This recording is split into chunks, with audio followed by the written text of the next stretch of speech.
አምላኬ ሆይ ነገር ግን ካንተ ተነጥቄ ወደ ከንቱነት መሄዴ የሚያስገርም ነበርን?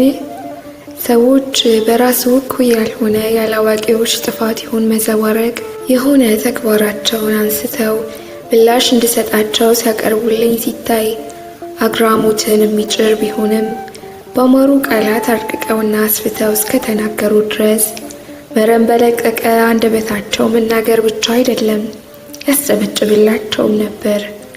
ጌታ ሆይ ይህን ሁሉ አይተህ ዝም አልከን። አንተ መዓትህ የራቀ ምሕረትህም እውነትህም የበዛ እስከ ፍጻሜው ዝም ትለን ይሆን? አሁንም ቢሆን አንተ ደስታው እንድትሆን የሚሻና የሚጠማ ነፍስ ልቡ እንዲህ ይላል፣ አንተን ፊትህን ፈለግኩኝ ጌታዬ፣ ያንተን ፊት እሻለሁ።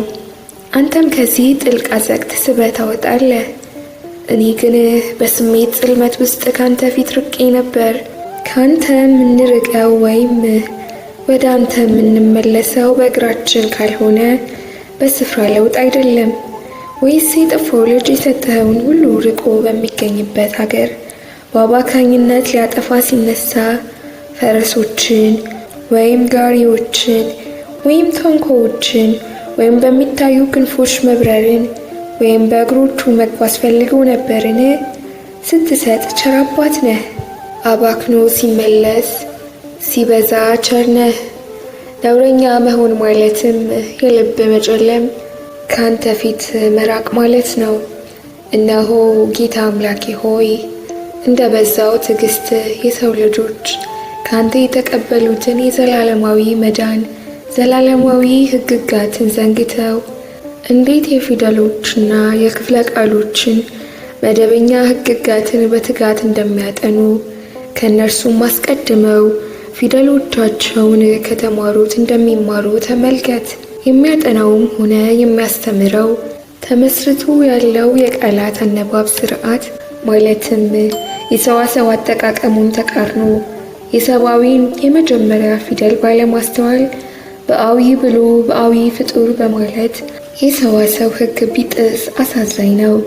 ሰብአዊው ፍጡር ያንተን ትእዛዝ በማፍረስ ሌላውን ሰብአዊ ፍጡር ቢጠላ ሰውን እጅግም በከፋ ሁኔታ ያስከፋል።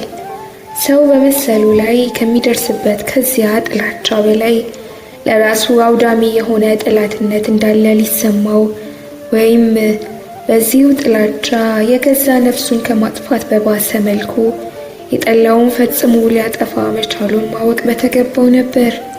እንደ እውነት ከሆነ በራስህ ላይ ሊፈጸም ማትወደውን በሌላ ላይ አታድርግ ከሚለው የህሊና ጽሑፍ በቀር አብሮን በቋሚነት የሚኖር ምንም አይነት የፊደሎች እውቀት የለም። በዝምታ ባሪያም የተቀመጥህ አንተ ምን ያህል ስውር ነህ! አቤቱ አንተ ብቸኛው ታላቅ አምላክ፣ ባልተበረዘ ሕግ ላልተገባ ምኞት የታወረን ቅጣት የምትጥል ጌታ፣ ሰው በሰብአዊ ፍርድ ስር የአንደበተ ርቱዕነት ዝና በሚሻበት ዙሪያው በሁካታ በታጀበበት እጅግ በመረረ ጥላቻ ተቃራኒውን በሚያጠቃበት ጊዜ አንደበቱ ከሰዋሰው ስርዓት ወጥቶ እንዳያዳልጠው በእጅጉ ይጠነቀቃል። ነገር ግን በጭካኔ መንፈሱ ይኸው የሰው ልጅ ሌላውን ሰው ከመሰሉ ሲለይ ለሰዋሰው ከሚጠነቀቅበት ጥንቃቄ በትንሹ እንኳን አይጠነቀቅለትም።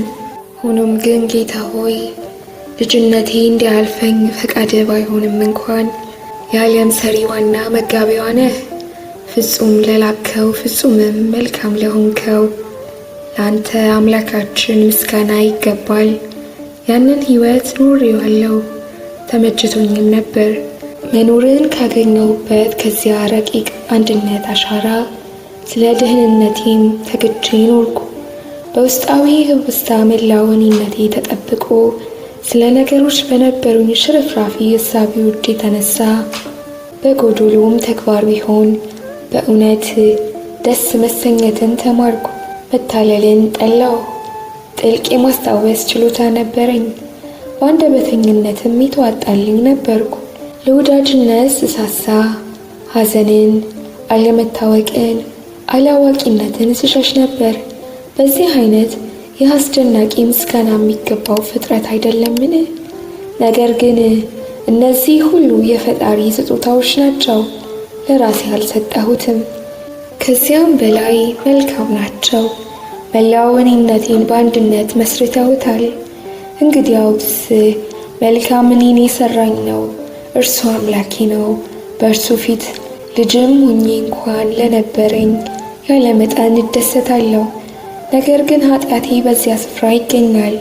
በእርሱ ባይሆንም ቢሆንም ቅሉ በፍጥረታቱ ውስጥ በእኔና በተቀረው ለደስታ ክብርና እውነት ፍለጋ ሮጫለሁ። ከዚህም የተነሳ ሐዘን፣ ችግርና ስህተት ላይ ወድቄያለሁ። ደስታዬ፣ ኩራቴ፣ መታመኛዬ፣ አምላኬ ላንተ ምስጋና ይሁን። ስለ ስጦታዎች ምስጋና ይገባሃል። ነገር ግን እነርሱን ጠብቅልኝ። እነዚህን ልታኖርልኝ ፈቃድህ ሆኗል። የሰጠኸኝ ነገር ያድጋል፣ ፍጹምም ይሆናል። እኔ ካንተ ጋር እሆናለሁ፣ መኖሬ ካንተ ዘንድ ነውና።